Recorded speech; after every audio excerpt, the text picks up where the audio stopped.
Okay. Good afternoon.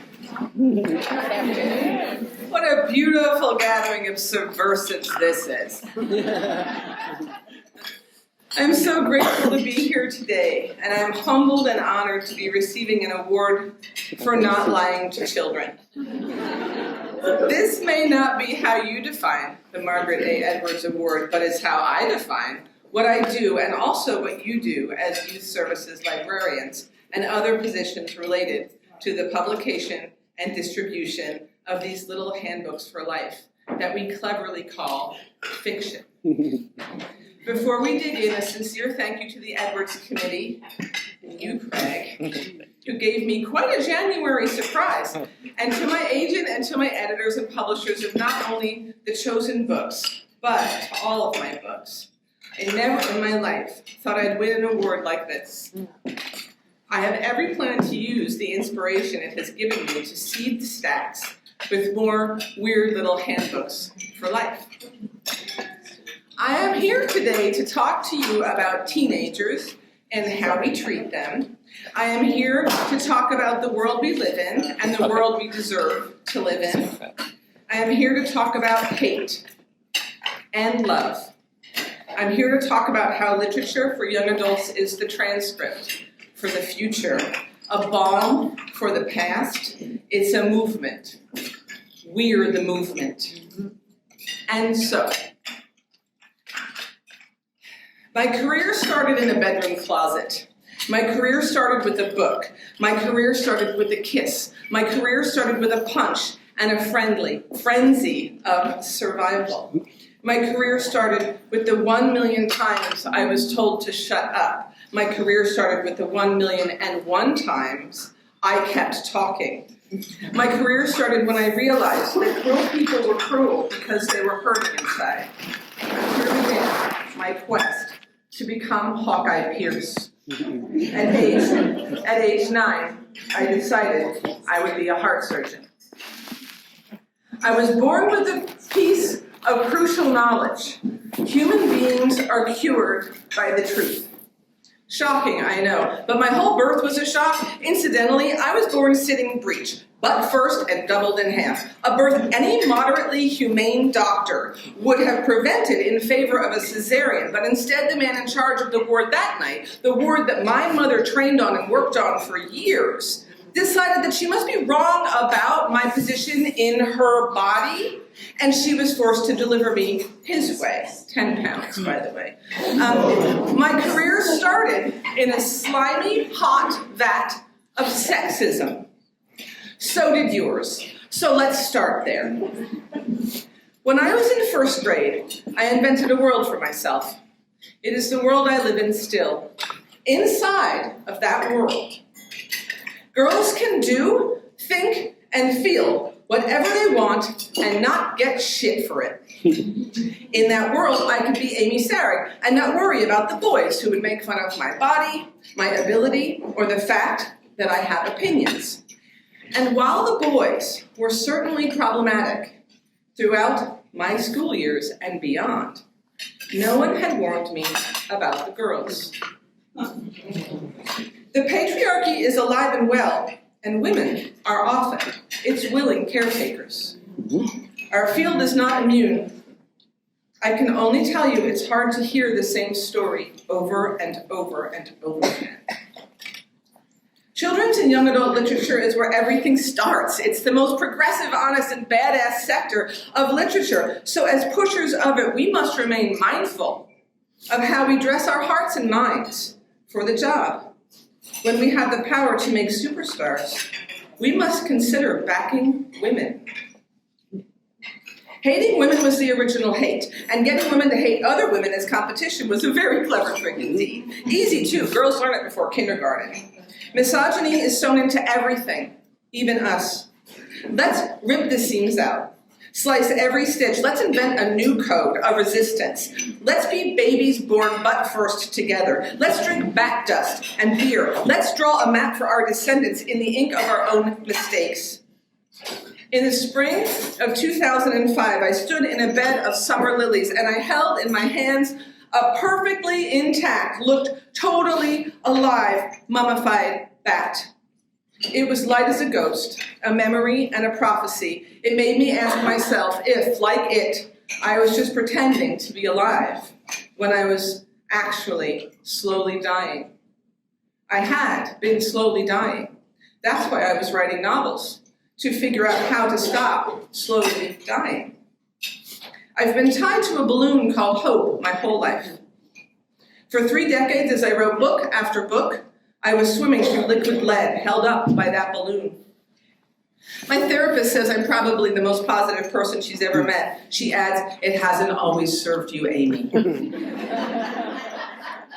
And so there was this bat, and it told me the truth, so I decided that the bat must be God. In Gloria O'Brien's History of the Future, I was telling the truth about misogyny. I wrote of a forced birth society, passing fast laws where women and children hide from violence, and the dullards on the television brag about how great it is to control them. I also wrote of a resistance, an army, good-hearted rebel scum. Gloria asks, did all outcasts come to this realization that being outcast from a bogus and pornographic society was actually a good thing? In Gloria O'Brien's History of the Future, I was telling the truth about depression and the truth about grief, though when I wrote it, I hadn't experienced the loss that I walk with now. If tragically losing a child taught me anything, it is that the bat was absolutely God, and so are the roaches in the kitchen of your hotel, and so are the birds that shit on your car, and so is your 3rd grade teacher. Treasure and respect things that have survived to crawl into your shoe and serve you dessert at the diner. My God, worship at the altar of a smile. Infighting is a sign of a chemical fire inside of us. In this world, we were taught to hate ourselves, but not all of us have the combination to the off switch. When people come at you, load your weapons with grace, please. Be careful. Remember that you are shooting into a mirror, the reflection of ricochet. And revisit this image anytime you want to label a woman in your business difficult. In fact, aren't we all difficult when we are walking against the current? And just because they tell you that you're not walking against the current doesn't mean that it's true. My career started walking upstream with a pen and paper. My career started locked in my bathroom with a pen and paper. My career started when my kid came home from 1st grade and told me they played hide in the bathroom at school that day. My career opened in the key of fear. In this society where corporations are people and our leaders refuse to recognize serious gun addiction, while parades, concerts, and going to school are now high-risk events, every one of us was taught that when we find ourselves in danger, it is our responsibility to get out of there safely. Every one of us was taught to feel that it is our fault for finding ourselves there in the first place, even if those people attend kindergarten. In this society in high school, students are given buckets of everyday weaponry, from rocks to cans of cat food to throw at a murderer who is shooting them in their classrooms. We are all tied to a balloon called hope. Of course we are. The reason you're so tired every day is because you're swimming through liquid lead and you're not allowed to talk about it. This is why I write weird stories. What else makes sense? We are sinking and the orchestra is playing. We are freezing cold, people in lifeboats, and apologizing for it, even though we paid good money for the voyage.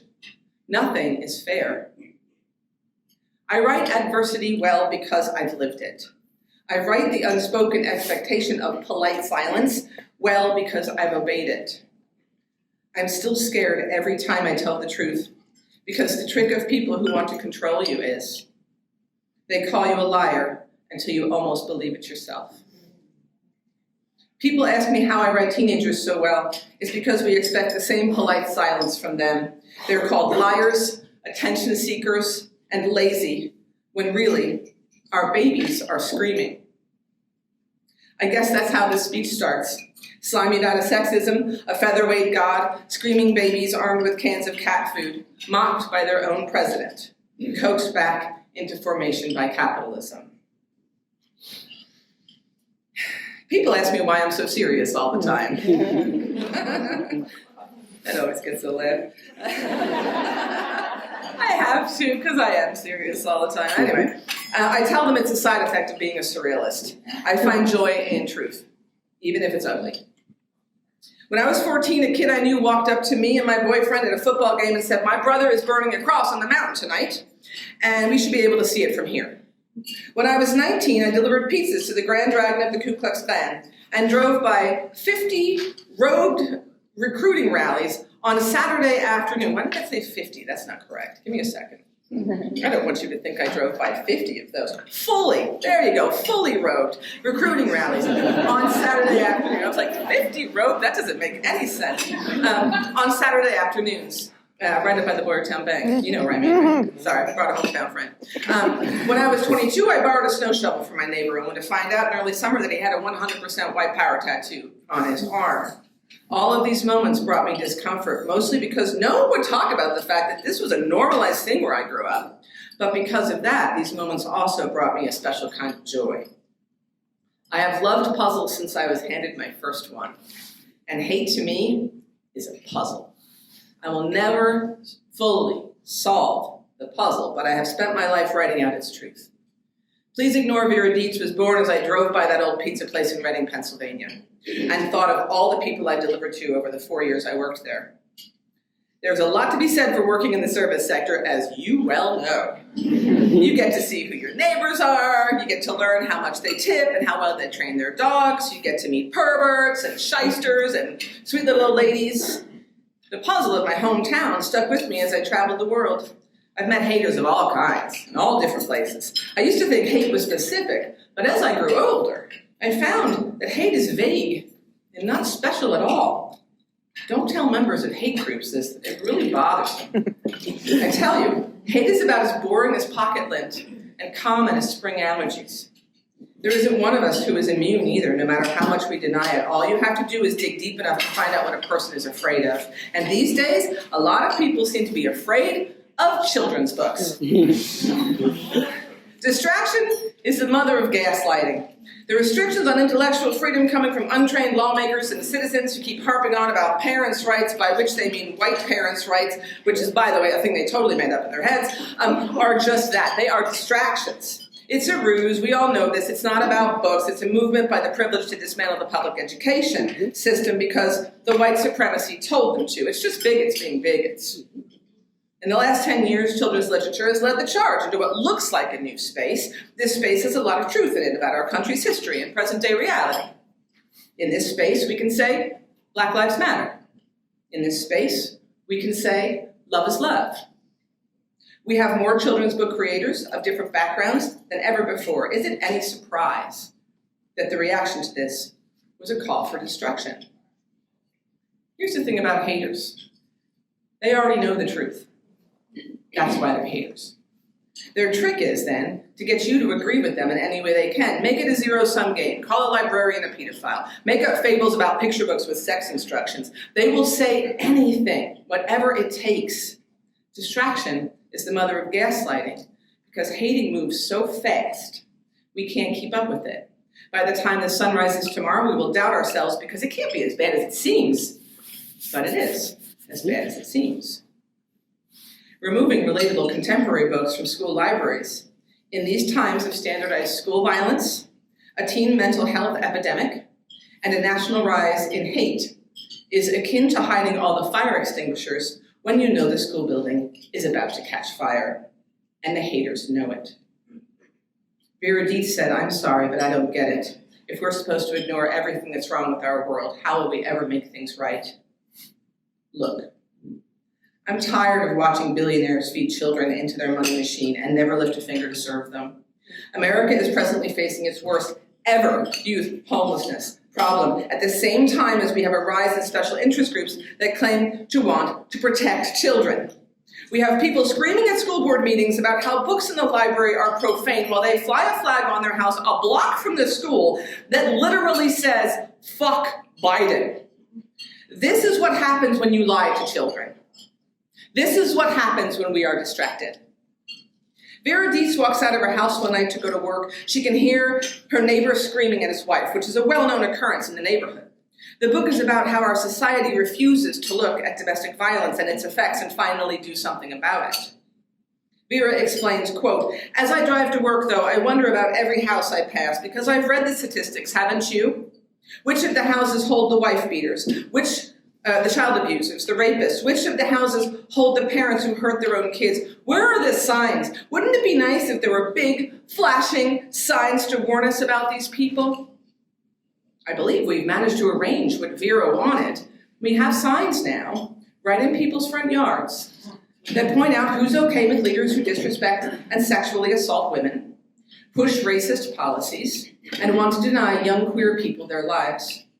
And while this may sound political, it's not. It's just true. Because the trick of people who don't want to look at a real problem and solve it is telling you that pointing it out is political. My career started in isolation.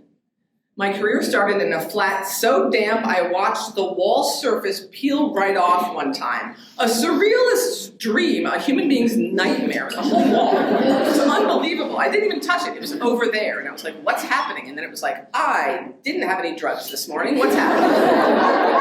That was not written down, but I threw it in there. Anyway, so it was a surrealist dream, a human being's nightmare. This is what writers are made of. Black mold and metaphor, breakfast with champions. The reason I'm standing up here today, aside from my epic parents, a slew of encouraging teachers and friends, and stacks of inspiring books, is the writer who received this award 20 years ago, in 2002. Paul Zindel shaped me with his humor, his authenticity, and his unflinching honesty. From the minute I read my first Zindel, I felt seen. I was a weird kid with inexplicable discomfort in the world. It would take me many decades to figure out why. But if I read back through my Zindel collection, at each volume, carefully and lovingly stolen from my junior high school's library snacks, I still have all of them. I still read all of them. I find this quote: "The day your childhood dies is probably the first day you really know what guilt is." Paul Zindel. I can't tell you when my childhood died because if Zindel is right, I didn't have one.